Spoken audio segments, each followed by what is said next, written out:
I'm Rebecca with 1C, and this is Silent Crash.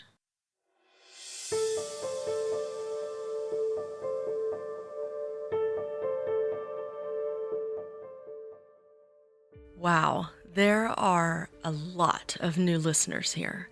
In the past 2 weeks, a TikTok influencer, an Emmy-winning director, and a best-selling author turned radio host all alerted their audiences to the horrifying story unfolding in Michigan by telling them about Silent Crash.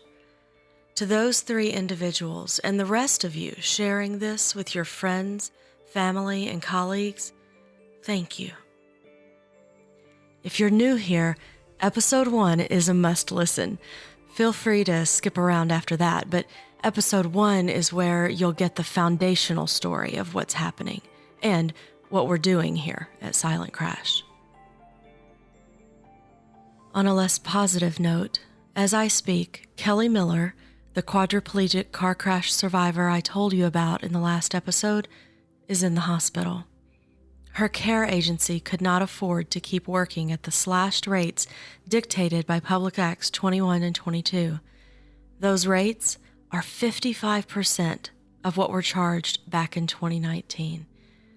And that can be a hard number to wrap your mind around. So just for comparison's sake, think about the cost of a Big Mac. The cost of a Big Mac back in 2019 was $5.58 in the U.S., and we're just going to set aside that $5.58 for a Big Mac is a little much, but that was the average cost of a Big Mac in the United States in 2019, $5.58. By the summer of 2021, that $5.58 had gone up to $5.65 that the rest of the country was paying in the summer of 2021. But if that Big Mac was subject to the cuts in PA 21 and 22, well, that Big Mac would only be $3.07. And considering they sell 1.5 million Big Macs every single day in this country, that $2 per Big Mac hit would be huge. Now imagine if all McDonald's sold were Big Macs. That's kind of what is happening here. The thing being sold were the hours of skilled, educated nurses and home health care attendants, and their pay has been slashed. And as anyone can see, it's unsustainable. Going back to Kelly, she was faced with the knowledge that her breathing tube will, as it does every week, fail at some point, rendering her unable to breathe, and without help from anyone to fix the tube. So she had to be taken by ambulance to the hospital on January 16th. She remains there today, unsure how long she'll be able to stay. The adjuster from Kelly's insurance company, which is Auto Owners Insurance, met with Kelly's nurse case manager again, but they didn't get very far. Kelly's care providers have offered to work at decreased rates, but Auto Owners denies those offers and gives no alternative to consider. Kelly's nurse case manager told me, quote, "Unfortunately, if you think about the overall situation, it's coming down to dollars on the hour that the insurance company is refusing to pay, yet each day that Kelly spends in the ICU unit, the overall cost is way more than what it would have been just to send her home with RN plus staffing providing her care at the reduced rates they have offered." So Kelly's insurance company is choosing to pay exorbitant hospital rates and put their client at risk of COVID or other hospital-borne infections rather than pay market rates for her to just keep her in-home health care. As I say all the time here on Silent Crash, it makes no sense until you start looking at the story beneath that story, as we're doing here. You can see Kelly on one of her last days before the hospital admittance over on our TikTok. We ran into her last week when we went to the Michigan State Capitol in Lansing, and she graciously agreed to let us video her for that update. A journalist told his editor at the Capitol that there were 400 to 500 people there that day. I didn't take account, I was too busy meeting more patients and caregivers, trying to understand the impact of PA 21 and 22 in their lives. Their voices bounced off the marble floor and columns of the magnificent building that was first erected way back in 1878. Seeing them in wheelchairs and walkers, bundled up against all that snow and ice that covered the ground outside, I wondered at the effort it must have taken to even be there. And then, once they arrived, to bare their souls to anyone who would listen. One mom, Melissa, told me about her 13-year-old son having to take care of intimate tasks like bathing and catheterizing her now. And I am from Gowan. I was injured in an auto accident 29 years ago. I am a paraplegic. I do require 24/7 caregiver assistance for basic needs such as getting out of bed, getting dressed, showering, using the toilet. Due to the cut in cares for family hours, as well as rate decreases for agency caregivers, we have had to teach multiple family members, including my 13-year-old son, how to assist me with some personal things that a 13-year-old son should not have to do for his mother. And it's not right. I'm losing my care that I was promised 29 years ago I would have to cover all of my medical. And I don't know what to do. I don't. There's no fix that's coming. There's no help that's coming. And no one outside of us seem to understand that.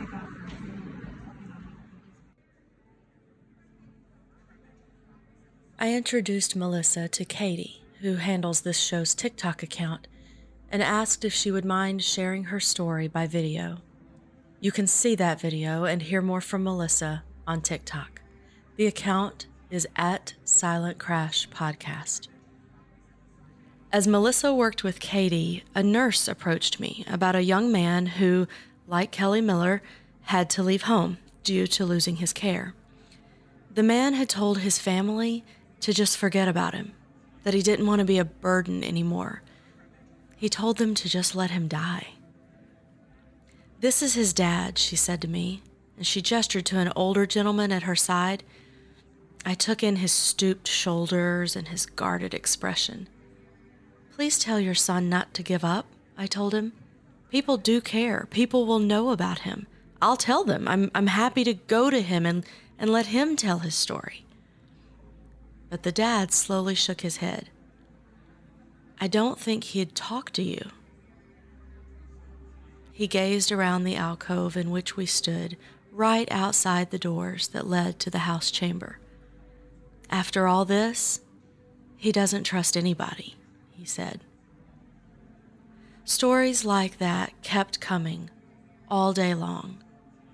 And all day long, I listened. I live in Brighton, and Katie Michigan. videoed. And you're a nurse case manager? Correct. And did you just tell me that one of your patients has passed away as a result of the reform? Yes. Can you tell me any circumstance? I know we want to obviously observe HIPAA. Can you tell Right. me why that happened? Yes. Well, my patient lived at home, or initially after his accident, he was in a facility until he had home mods built, so he was able to come home, live with his family and his wife, and he had 24-hour care for 5.5 years. And when the reform started, or was about to begin, there was great concerns, and we weren't going to be able to keep the help because of the decrease in the cost of reimbursement. So, with very against what we'd all believed in, they ended up having to put him in a facility. And things just went straight downhill. I had to leave the home and went into a nursing home. He was there 24 hours and was already had his first hospitalization. Was there for 2 weeks, came back to the facility on a ventilator, and he's had six hospitalizations in In 6 how- months time For what? for just bad care. So Bad there care. were complications with his injuries. Yes. And then there was a rehab unit, a LTAC unit, and it just constant in a facility, and he ended up passing away, away from his family. And there were times, with this happening during a pandemic, it was even worse because 2 or 3 times while he was in facilities that they had shutdowns, so there was 0 visitors. So no family, no one. He was there by himself. No one could monitor what was going on or not going on. And it just, most of the facilities too just had limitations on visitors, maybe 1 person per day. So, yeah, and today he is being laid to rest. So from your perspective, this was a patient who was at home and Yes. doing well. Yes. And because of the reform, he couldn't stay home. I Yep. assume because he couldn't afford the care because Yep. of the cuts. Yep. And got put into a facility. Yes. That facility could not accommodate the level of care that he needed. Yes. And so he ended up hospitalized 6 times. 6 times, yeah. And the 6th time he didn't make it. Correct. I'm so sorry that you had. How Yeah. long had you been working with him? Well, almost 6 years. Yeah. Does he have family? Yes. Children and a wife. She handed me a copy of his obituary. I stared at the picture of a smiling, tan man with a widow's peak. Just under his name were his birth and death dates. He was just 7 years older than me. A husband whose marriage was only 4 years longer than my own 17-year one. He was a father of 3. As legislators scurried into and out of the House and Senate chambers, and a cacophony of stories swirled around me from people who refused to be forgotten or ignored, the image of that man's face burned itself into my memory. He is not the first patient to die because of PA 21 and 22. As I learned while I put this episode together for you, he's also not the last. Within a week, another husband died.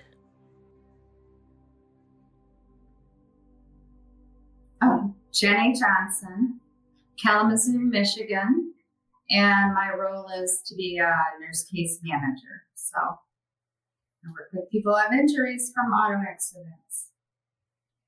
And I'm Julie Betzler. I'm nurse case manager, and I'm the president of Skyview Case Management in Kalamazoo, Michigan. So, unfortunately, I heard that yesterday you lost a patient. Is that right? Yeah, Recently. Yeah. So he's a patient who had an injury in 2017. And he had been at home for about, 4.5 years. And when the auto no fault changes happened, he was getting 12 hours a day attendant care. Those changes came about, and little by little, over a period of about 4 months, it became evident that agencies were either closing, had closed, were no longer taking auto no fault, or down to the wire, maybe like in December, there were only 2 agencies left that would even try to take auto cases in all of Southwest Michigan. So what happened to him is he needed care, but he had always, been pretty outgoing, and he'd go to his rehab and go to the health club and all his doctor appointments. And what happened was they no longer had an agency that would take care of him. He had no other option other than to go to a nursing home. So he went to a nursing home. Within a week, he got COVID there, and within 3 weeks, he was dead from it. So that's what happened. Yikes. Yeah. So And he had, yeah. I'm sorry, so he had been living at home perfectly fine, it sounds like, for 4.5 years. Yes, correct. yes. And purely because of lack of care, that lack of care stemming from nobody can afford to work under the new rates of PA 21 and 22. So there weren't caregivers that could come take care of him anymore. Yes, He had to go into a nursing home that's correct. where he caught COVID, and then 3 weeks later from COVID, he passed. So within a month. Yes. Yes.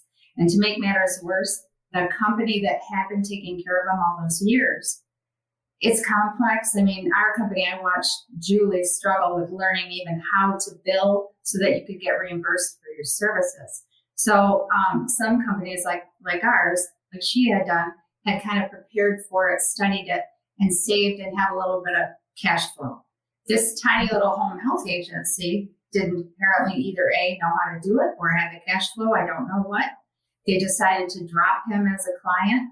But on top of doing that, they then sued him and are continuing to try to sue his estate, which is not actually supposed to be possible, for what the insurance wouldn't cover during those months before they dropped him. So from July, when the rate cuts started, until the beginning of December, when they dropped him, during that period, they're billing him about, well, the last bill I saw still didn't have that total amount, but just for 2 or 3 of those months, they were billing $41,000 to him personally.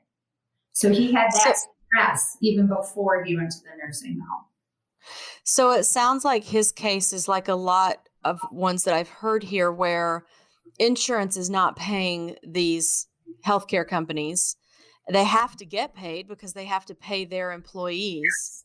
And so the only other option is to say, okay, patient, you have to make up the difference if your insurance company is refusing to pay it, or we can't afford to care for you. And it sounds like I've heard numbers like $30,000 and $40,000 and $50,000 because care understandably is expensive. Yes. And so that bill gets sent to the patient. And in some cases, I do know some patients are paying it. They're getting, they will have no retirement left. They're getting mortgages on their homes, that sort of thing. Mm-hmm. So it sounds as if he had that same experience of a company not getting paid and the company saying, look, either you have to pay it or we have to quit. And then they just, I guess they dropped him. Yes. Sounds like he couldn't pay. Right. Does he have family? He does. He has a wonderful family who I actually consulted before I even agreed to talk about this or, tell you what is happening. And they said that he would definitely have wanted this. And he actually told me that many times before he passed. He's like, who do I have to call, Jenny? What do I have to do? How can I get this changed? It's like, well, I don't know, but if anybody can do it, buddy, you can. And I like how his daughter said, if this can help anybody else, he would want this story told. Yes. I talked with that patient's daughter by phone yesterday. She told me, quote, if this law hadn't passed, Dad would still be getting care from Mrs. Paula Monday through Thursday, Mrs. T on Friday and Saturday, and a fill-in on Sunday, end quote. She also told me that on the wing where her dad stayed, in the facility that became his only option after losing Mrs. Paula and Mrs. T, there were 9 COVID cases at last count. It seems clear to me that Public Acts 21 and 22 are causing loss of contracted, paid-for, life-sustaining health care. What the critics of this law predicted is coming true. The loss of health care is resulting in patients being forced out of their homes and into facilities, and some of them are dying as a result. All while $23 billion continues to sit in the MCCA fund that is designated solely to pay for their care. Back in October, we started working on the why behind all of that. Why was this law written, much less passed? Why now, months later, with patients suffering and healthcare companies closing, is its implementation being allowed to continue? As we stood in the Capitol, the Speaker of the House, Jason Wentworth, told Representative Phil Green that he did not have enough sponsors for a bill that he'd written to address the parts of PA 21 and 22 causing the crisis of care. Now, Representative Green had, reportedly, over 40 co-sponsors of his bill at that point. But they weren't the right co-sponsors. The ones that Speaker Wentworth needs to see to know that the bill has a chance to actually make it through both the House and the Senate. Remember, over on the Senate side, the Senate leaders aren't prepared to call a bill to the floor for a vote. Who are the architects behind PA 21 and 22? And who specifically are the ones holding up its fix? Hang with me. You might have noticed that a new episode hasn't released here for a couple of weeks. That's because we've been digging, following the money, the memberships, the trips, the connections, the years of history that culminated in that 2:30 a.m. passage of what became Public Acts 21 and 22. And in episode 13, we share more of what we found. And unlike the show release schedule so far, episodes after that will follow in short order. Starting today, you'll see Silent Crash episodes releasing with greater frequency, multiple times per week. I know the legislators are listening to this show. It's important that they hear all the stories that I'm hearing and uncovering, including the ones that led to this legislation and its ongoing implementation. It's important that everyone has this knowledge. In the meantime, if you have personal experiences, knowledge, or tips to share, please email those to my co-producer, Rebecca Bond Tucker. Her email address is in the notes of this episode. It's rebecca@silentcrash.net. And unlike me, she has two C's in her Rebecca. So rebecca@silentcrash.net. And as much as I hate to even need to ask, please consider giving to the Silent Crash GoFundMe. Your funds enable us to hire researchers, editors, and promotional coordinators so that we can get to the bottom of the truest story and share it with the biggest audience. If you'd rather buy than donate, there's also a store on the Silent Crash website now at silentcrash.net. You can get some swag to help get out the word. I'm Rebecca with 1C. Thank you for listening.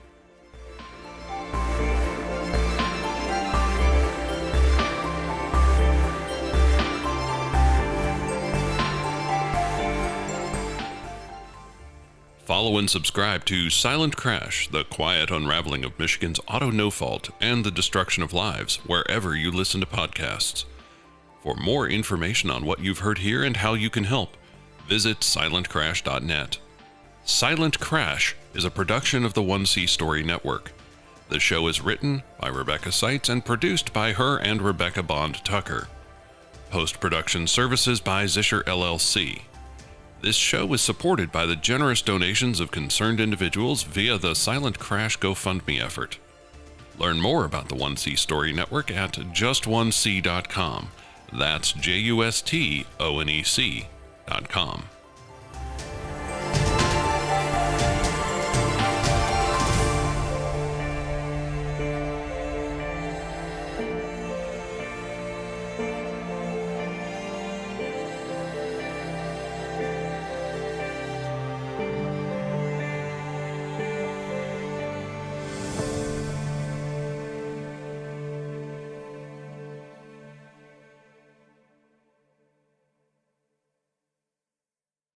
The 1C Story Network, for the love of stories.